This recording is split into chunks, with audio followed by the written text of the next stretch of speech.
तो फ्रेंड आज हम बात करने जा रहे हैं कि अगर आप भी बोर्ड एग्ज़ाम देने जा रहे हैं, चाहे मैट्रिक का हो या इंटर का, 10वीं या 12वीं कक्षा का लोग एग्ज़ाम देने जा रहे हैं अपने बोर्ड के लिए, तो इस वीडियो को लास्ट तक जरूर देखिए। इस वीडियो में मैं आप लोगों को बताऊंगा कि बोर्ड में किस तरह से लिखना है, क्या है लिखने का टिप्स, किस तरह से लिखेंगे तो अच्छे मार्क्स आएंगे। क्योंकि बहुत ऐसे छात्र हैं जिससे लिखने की अभी तक यहाँ पे टिप्स और प्रक्रिया मालूम नहीं है, जिसके कारण एग्ज़ाम में अच्छे उत्तर, सही उत्तर लिखने के बावजूद भी अच्छे मार्क्स नहीं आते हैं। तो इस वीडियो में मैं आप लोग को बताऊंगा कि कैसे लिखना है, किस प्रकार से लिखने का टिप्स है बोर्ड एग्ज़ाम में। तो इस वीडियो को लास्ट तक जरूर देखिए। उम्मीद करूँगा ये वीडियो आप लोग को ज़रूर अच्छा लगेगा। एक लाइक कीजिएगा, शेयर कीजिएगा। हमारे ही चैनल पर अगर पहली बार हैं तो वीडियो के नीचे अभी रेड रंग में सब्सक्राइब अगर लिखा हुआ आ रहा है तो जल्दी से दबाकर उसके बगल को घंटी के ऑन रखें, ताकि और भी इसी तरह से एग्ज़ाम से पहले टिप्स आप लोग को सबसे पहले मिलता रहे। तो सबसे पहले मैं हिंदी में आप लोग को, जो भी छात्र एग्ज़ाम देते हैं उनको मैं यहाँ पे बताने की कोशिश करता हूँ कि किस तरह से यहाँ पे लिखना है। तो सबसे पहले देख लेते हैं कि जब हम लोग एग्ज़ाम देने जाते हैं तो सबसे पहले यहाँ पे मैं आप लोग को टिप्स दे दूँ। आप लोग को सबसे पहला जो टिप्स है, यहाँ पे एक पेन नहीं बल्कि 2 पेन लेकर जाना है। ठीक है, 2 पेन भी लेकर जाना है तो उसमें आप लोग को ब्लू और ब्लैक लेकर जाना होगा। ठीक है, आपके पास ज़्यादा पेन है तो ब्लैक और ब्लू जरूर लेके जाएँ। ठीक है, और मैं आपको सजेस्ट करूँगा कि न्यू पेन लेकर नहीं जाएँ। ठीक है, न्यू पेन लेकर जाते हैं ज़्यादातर स्टूडेंट को देखते हैं कि यहाँ पे एग्ज़ाम से पहले न्यू पेन खरीद लेते हैं, उसके बाद चले जाते हैं। न्यू पेन में होता क्या है कि आपको अच्छे से उस पर हाथ भी नहीं बैठेगा और उस पर अच्छे से गोल गोल राइटिंग भी नहीं बनता है। ठीक है, तो इसलिए आपको सबसे पहले अगर आप लोग नया पेन लिए हैं तो उससे भी 2 से 3 पन्ना आप लोग यहाँ पे हेड राइटिंग लिख लें, जिससे आपकी पेन बहुत अच्छी तरह से चल सके और एग्ज़ाम हॉल में आपको लिखते समय किसी प्रकार का परेशानी ना हो सके। ठीक है, तो सबसे पहला टिप्स मेरा ओपिनियन है कि आप लोग को न्यू पेन लेकर नहीं जाएँ। पुराना पेन है तो अच्छी बात है और उसमें इंक अच्छा होना चाहिए। ठीक है, और पेन भी अच्छे, पेन भी मार्केट में बहुत अच्छे अच्छे आगे लिंक्स वगैरह के बहुत अच्छे अच्छे पेन है जिसको आप लोग लेकर जाएं, जिससे आप लोग को लिखने में स्मूथ हो और पकड़ने में भी बहुत अच्छा लगे, जिससे लिखने में बहुत अच्छा लगता है, जिससे हेड राइटिंग भी अच्छे अच्छे बनते हैं। तो इसीलिए आप लोग को नया पेन लेकर नहीं जाएं, पुराने आपको रिकमेंड करूँगा कि पुराने ही लेकर जाएँ। ठीक है, अब हम लोग आते हैं फर्स्ट टिप्स के बाद सेकंड पे कि हम लोग को अब लिखना कैसे है। ठीक है, तो लिखने के लिए बहुत सारे कला है, बहुत सारे वीडियो भी आप लोग यूट्यूब पर देखने को मिल जाएंगे। लेकिन सबसे पहला जो यहाँ पे निकल के आता है कि जैसे ही आपके यहाँ पे क्वेश्चन आएंगे आपके हाथ में, उसके बाद आप लोग, कई स्टूडेंट ऐसे होते हैं कि लिखने लगते हैं। और सबसे पहले करना क्या है, हम लोग को एग्ज़ाम में जैसे ही बैठेंगे उसके बाद सबसे पहले हम ना अपना पेपर को देखना है, यानी क्वेश्चन पेपर को देखना है और शुरू से लास्ट तक देखना है। ठीक है, और शुरू से लास्ट तक देखने से ये होगा कि हम लोग को नज़र में ये हो जाएगा कि कितना ऐसे क्वेश्चन है जिसको हम लोग यहाँ पे हम लोग को आंसर याद है, पहले से मालूम है। ठीक है, तो सबसे पहले वैसे क्वेश्चन को बनाएं जो यहाँ पे हम लोग को पहले से याद है। कई स्टूडेंट करते क्या है कि स्टार्ट शुरू से करते हैं, एंड तक सोचते हैं कि एकदम लास्ट तक सभी का आंसर दे। तो ऐसा नहीं करना है, सबसे पहले जो क्वेश्चन आता है उसका आंसर लिखना है। मान लेते हैं क्वेश्चन नंबर 7 हमको आ रहा है, 7 का यहाँ पे अथवा में जो, यानी और में जो क्वेश्चन दिया हुआ है उसे हम आ रहा है, और बाकी जो और उससे पहले क्वेश्चन था 1 2 3 4 5 6 7, ये सब हमको नहीं आ रहा था। ठीक है, तो सबसे पहले यहाँ पे लिख देना है प्रश्नोत्तर। ठीक है, और यहाँ पे प्रश्नोत्तर लिखने के बाद का लिख देंगे, और का जिस क्वेश्चन के टाइप के अनुसार, एक का जरूरी नहीं है लिखना, लेकिन आप लोग को अगर का में आप लोग को क्वेश्चन है और का जवाब दे रहे हैं तो का को लिखना ही पड़ेगा। ठीक है, उसके बाद यहाँ पे लिख देना कि अगर अथवा में क्वेश्चन का आंसर दे रहे हैं तो अथवा लिखे, वरना यहाँ पे 7th लिख दें। उसके बाद सिंपल आपको कुछ भी नहीं करना है, यहाँ पे जिसके बारे में लिखना है उसको आप लोग को हाईलाइट थोड़ा सा करना है। ठीक है, तो यहाँ पे लिखना है सफल घरेलू उत्पादन। ठीक है, यहाँ पे ग्रॉस डोमेस्टिक प्रोडक्शन यहाँ पे जो लिखा हुआ है इसको आप लोग को जिस प्रकार से देख सकते हैं, यहाँ पे आप लोग को देखने का कोशिश करें। यहाँ पे देख सकते हैं हाईलाइट किया गया है कुछ इस तरह से ब्लैक पेन से, और ब्लैक पेन जरूर लेके जाएं, और ब्लैक पेन से आपको हाईलाइट जो करने की चीज़ है उसे हाईलाइट करें। ठीक है, तो यहाँ पे हाईलाइट करने की ये थी कि सकल घरेलू उत्पादक। ठीक है, और यहाँ पे क्रॉस डोमेस्टिक प्रोडक्शन जो लिखा हुआ है इसको आप लोग को हाईलाइट करके इस प्रकार से यहाँ पे नोट्स लिख दें, और उसके बाद आंसर यहाँ से स्टार्ट करें। ठीक है, इधर में आप लोग यहाँ पे उत्तर भी लिख सकते हैं साइड में, और लिखना बहुत ज़रूरी है, इसलिए आप लोग यहाँ पे उत्तर भी लिख सकते हैं। ठीक है, उसके बाद स्टार्ट कर दें।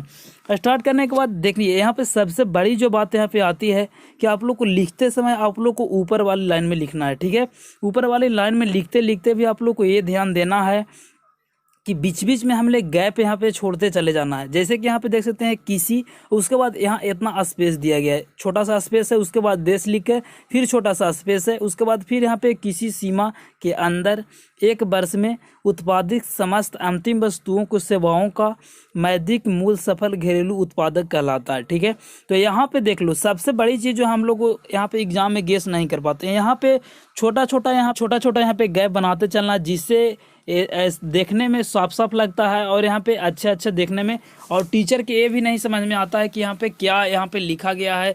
इसीलिए आप लोग को एकदम क्लियर लिखें और यहाँ पे गैप देकर लिखेंगे तो आप लोग को भी क्लियर पता लगेगा। ठीक है, उसके बाद सबसे बड़ी चीज़ निकल के आती है कि अगर लिखते समय किसी स्टूडेंट का अगर किसी कहीं भी छोटा सा भी सिमिली मिस्टेक हो जाता है तो कई स्टूडेंट करते क्या है कि उसे इस तरह से काट देते हैं, पूरा इस तरह से काटते हैं। तो इसे काटने से कई स्टूडेंट को तो देखते हैं कि इस तरह से काट देते हैं, तो इस तरह से काटना नहीं है।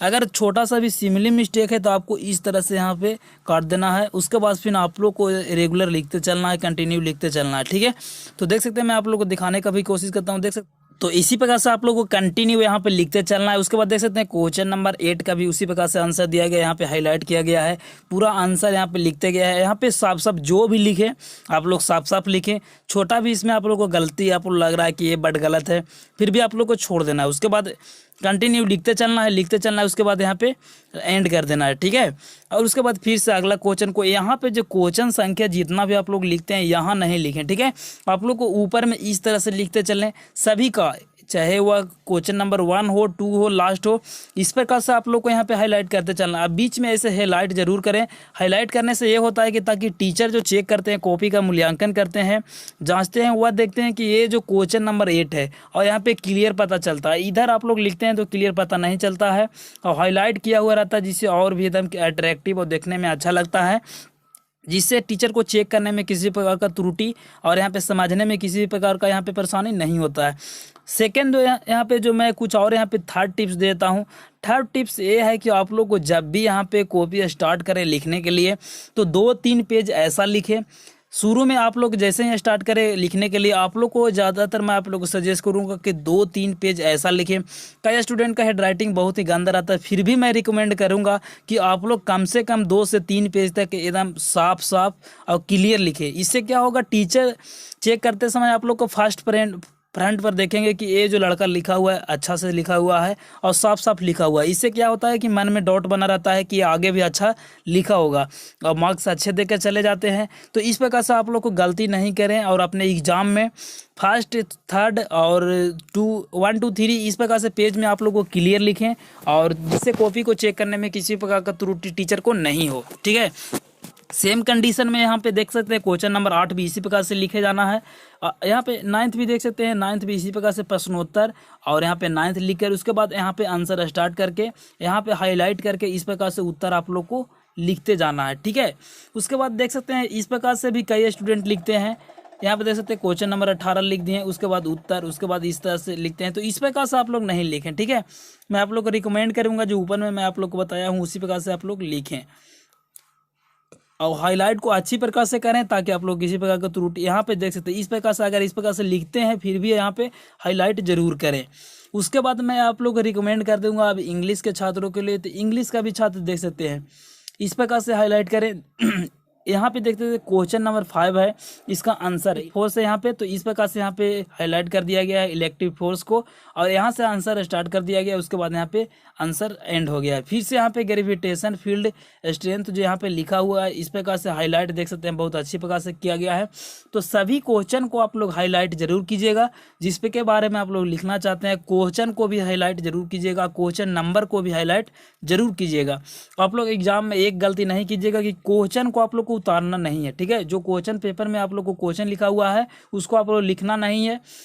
इस प्रकार से लिख सकते हैं, वहाँ पे क्वेश्चन में अगर लिखा हुआ है कि नाउन क्या है, ठीक है, तो व्हाट इज नाउन, तो सिंपल आपको पहला क्वेश्चन यहाँ पे इस प्रकार से है तो यहाँ पे ये नहीं लिखना है कि व्हाट इज नाउन, उसके बाद आंसर यहाँ से ऐसा इस प्रकार से आंसर डॉट डॉट डॉट लिखते लिखते एंड करेंगे, ऐसा नहीं करना है।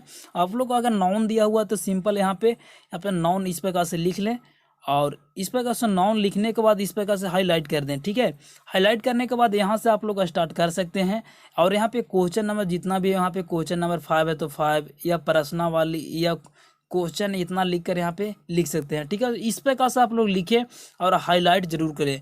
और बीच बीच में अगर आपको ऐसा वर्ड लगता है कि हाईलाइट करने लायक है तो इस प्रकार से हाईलाइट करें जिससे देखने में अच्छा लगे। देख सकते हैं ए स्टूडेंट किस प्रकार से एक मिसिंग वर्ड को यहाँ पे किस प्रकार से क्रॉस किया है, तो इस प्रकार से काटें। अगर कोई वर्ड मीनिंग इस प्रकार से गलत हो गया तो इस प्रकार से काटें। अगर हिंदी में भी अगर सेम वही चीज़ हो जाता है, किसी प्रकार की त्रुटि, तो आप लोग को जैसे तैसे काटना नहीं है।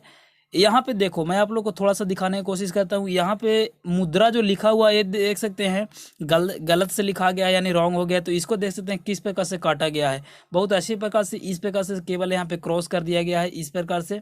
तो इसी प्रकार से आप लोग को छोटा सा यहाँ पे मिस्टेक करना है। ठीक है, ज़्यादा बड़ा नहीं कि इस प्रकार से पूरा काट दें और इस प्रकार से काट दे, या इतना आप लोग को गैप फिर लोग को लिखने के अनुसार आप लोग को नंबर मिलता है। इसलिए आप लोग को काट छाट बहुत ही कम करना है, जितना मिनिमम टू मिनिमम यहाँ पे काट छाट आप लोग को करना होगा। इससे क्या होगा, टीचर आप लोग को कॉपी को समझ जाएंगे कि ये रेगुलर स्टूडेंट है और अच्छे प्रकार से लिखता है। इसलिए आप लोग को एकदम रेगुलरली लिखना है और कंटिन्यू लिखना है। ठीक है, और सभी क्वेश्चन को टच करने का कोशिश करें। और इससे क्या होता है कि कई स्टूडेंट ऐसे होते हैं कि शुरू से लास्ट तक बनाने के चक्कर में जो क्वेश्चन आता है वो भी नहीं बन पाता है। इसीलिए आप लोग को जो पहले आता है उसका रियल करेक्ट आंसर दें। इससे क्या होगा, आपको मनोबल ऊंचा रहेगा। ठीक है, और जो क्वेश्चन फिर नहीं आता उसको लास्ट में ट्राई करने का कोशिश करें। ट्राई करने में क्या है, और किसी भी क्वेश्चन को छोड़ना नहीं है, चाहे वो आता हो या नहीं आता हो। आप लोग को थोड़ा सा आप लोग अपने अनुसार माइंड से लिखना है, क्योंकि रिकमेंड करता है सभी बोर्ड कि आप लोग अपने अनुसार यहाँ पे लिखें। ऐसा नहीं कि जो किताब में लिखा हुआ है, आप लोग को गाइड में लिखा हुआ है, आप लोग जो टीचर लिखवाए वही सेम नहीं लिखें। सेम नहीं लिखना, अपने लैंग्वेज में लिखने के लिए सही बोर्ड यहाँ पे बोलता है। इसीलिए वैसा चीज़ लिखे, अपने अनुसार लिखे, जिससे टीचर को चेक करने में किसी प्रकार की त्रुटि और परेशानी ना हो सके। ठीक है, और साफ साफ को लिखना है। अब एग्जाम से पहले आप लोग को अगर बेहद ही गंदा राइटिंग है तो आप लोग को इस पर एक वीडियो बना दूंगा कि किस प्रकार से राइटिंग को सुधार करें 2 से 4 दिन, 10 दिन, 1 महीना के अंदर में। ठीक है, क्योंकि आप लोग अच्छे प्रकार से भी लिखते हैं, करेक्ट लिखते हैं। अगर आपको राइटिंग बहुत ही गंदा है तो टीचर करते क्या, मन में एक ही सवाल चला जाता है कि इसका राइटिंग बहुत ही गंदा है। ठीक है, आगे भी गंदा होगा, इसलिए नंबर में कटौती कर लेते हैं। जहाँ 4 नंबर का राइट आंसर है फिर भी वहाँ पे 2-3 देकर टीचर निकल जाते हैं और बोलते हैं कि इसका नंबर बहुत ही कम आया। इसलिए कारण यही सब है कि आप लोग को यहाँ पे कैसे लिखना है। और मैं एक और टिप्स यहाँ पे देता हूँ आप लोगों की, यहाँ पे देख लो, मैं आप लोग को छोटा सा दिखाने की कोशिश करता हूँ। ये जो देख सकते हैं कॉपी आप लोग को जैसे ही मिलेगा तो इस प्रकार से एक यहाँ पे इंच लेकर जाएं और इस प्रकार से एक यहाँ पे ड्रॉप कर दे, इस तरह से लाइन। ठीक है, इस प्रकार से ड्रॉप करने के बाद इधर राइट साइड में जितना भी आप लोग को पेज जो बचेगा इधर आप लोग लिखें, और इधर आप लोग को केवल ये लिखना है कि क्वेश्चन नंबर 1 या का लिखना है। जैसे कि यहाँ पे मैं आप लोग को बता दूँ कि प्रश्न वाली फर्स्ट का यहाँ पे का अगर लिखना है तो यहाँ पे का लिख के, यहाँ पे भी का लिख कर, यहाँ पे एरो देकर यहाँ पे आंसर स्टार्ट कर सकते हो। ठीक है, और यहाँ पे एक इस तरह से अगर देते हैं, या पेज को आप लोग को इंच लेकर नहीं जाते हैं तो पेज को भी मोड़ सकते हैं। मोड़ने के बाद जो लेफ्ट साइड में जितना भी साइज बचेगा इंच के अनुसार उसके बाद छोड़ देना, उसके राइट साइड में जितना भी बचेगा आप लोग को यहाँ पे लिखना है। इससे क्या होगा, यहाँ पे उस प्रकार से अगर मेंशन कर देते हैं तो लिखने में बहुत अच्छा होता है, और एक एरो के अनुसार, एक यहाँ पे रो और कॉलम के अनुसार लिखने में अच्छा लगता है और देखने में भी साफ साफ लगता है। ठीक है, और यहाँ पे इस प्रकार से टिप्स को अपनाएं, अपने हेड राइटिंग को सुधार करें। इस प्रकार से लिखेंगे तो आप लोग को उम्मीद करूंगा एक भी नंबर का कटौती नहीं होगा और अच्छे मार्क्स आप लोग को एग्जाम में देखने को मिलेंगे। इसीलिए कई स्टूडेंट ऐसे होते हैं जो अच्छे लिखते भी हैं, अच्छे यहाँ पे बनाते भी हैं, फिर भी उनको यहाँ पे पता ही नहीं होता है कि एग्जाम में कैसे लिखना है। ठीक है, तो इसीलिए इस प्रकार से त्रुटि हो जाती है। इस प्रकार से देख सकते हैं, फिर आप लोग को स्क्रीन पर बहुत सारे वर्ड्स देखने को मिल रहे होंगे लिखा हुआ कि इस प्रकार से लिखना है। आप लोग को एकदम गोल गोल अच्छे प्रकार से देना है, अच्छे प्रकार से लिखना है, और यहाँ पे 1-2 यहाँ पे बीच बीच में यहाँ पे गैप भी बनाते चलना है। इससे क्या होगा, देखने में बहुत सुंदर लगेगा और यहाँ पे नंबर देने में भी टीचर को किसी भी प्रकार का त्रुटि नहीं होगा। अगर 100 में 100 बनाते हैं तो 100 में यहाँ पे 99 यहाँ पे भी मिलने का चांस रहता है। इसीलिए आप लोग को अच्छे प्रकार से लिखें, किसी भी प्रकार का त्रुटि नहीं रखें, और यहाँ पे सभी को हाईलाइट करते जाएं। हाईलाइट करने वाले जो भी चीज़ है उसको हाईलाइट करें, इससे टीचर को चेक करने में भी किसी प्रकार की त्रुटि नहीं होगी। तो फिलहाल के लिए वीडियो इतना ही। वीडियो अच्छा लगा तो एक लाइक कीजिए, और इसके बाद में कौन सा वीडियो चाहिए और आपने एग्जाम में किस तरह से फोकस करें, कैसे पढ़ाई करें, वो भी मैं वीडियो लाऊंगा इसके नेक्स्ट वाला में। तो जल्दी से आप लोग कमेंट करके बताइए क्या वो पार्ट चाहिए या नहीं चाहिए। अगर ये वीडियो आप लोग को अच्छा लगा हो तो जल्दी से एक लाइक ठोक दीजिए, और इस वीडियो को शेयर कर दीजिए अपने फ्रेंड में जो एग्जाम देने वाला अपने बोर्ड के लिए, चाहे किसी भी शास्त्र के लिए हो। अपने शेयर जरूर कीजिए अपने व्हाट्सअप फेसबुक पर। और इस चैनल पर अगर पहली बार है तो वीडियो के नीचे अगर रेड रंग में सब्सक्राइब लिखा है तो जल्दी से दबाकर उसके बगल को घंटी को ऑन रखिए, क्योंकि यहाँ पे और इसी तरह से वीडियो आप लोग को एग्जाम से पहले टिप्स एंड ट्रिक्स वीडियो मिलते रहेगा। ठीक है, तो मिलते हैं एक नई वीडियो में, तब तक के लिए जय हिंद, वंदे मातरम।